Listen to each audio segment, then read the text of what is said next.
فریاد از این که بیقرارم، اما روی لب من جز غم خاموشی نیست. رفتی و ولی باز به یادت هستم، تو مذهب عاشقی فراموشی نیست.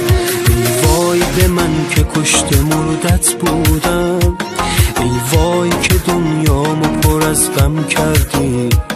با تو همه چی داشتم اما رفتی، پیش همه کس خار و خفیفم کردی، پیش همه کس خار و خفیفم کردی.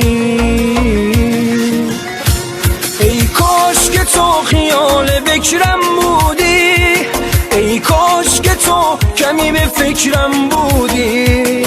ای وای به من که فکر و ذکرم بودی، ای وای به من، وای به من، وای به من، ای وای به من، وای به من، وای به من.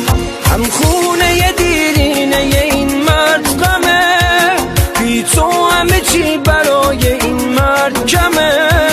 حالا که توی عشق و تمنای همه، ای وای به من، وای به من، وای به من، ای وای به من، وای به من، وای به من. Vocal by Kamran Molay, arrangement by Mr. Music Hakim.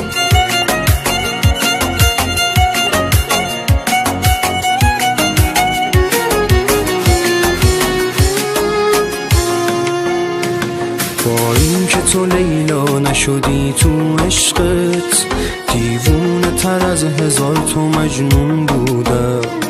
کشتم خودمو که عاشقم باشی، حیف از چشم تو من همیشه پنهون بودم. از من که گذشتی پی مردم رفتی، از زندگی بدون تو دلگیرم. تو عمر منی و زندگی می بی تو، هر لحظه برای زندگی می میرم، هر لحظه برای زندگی می میرم.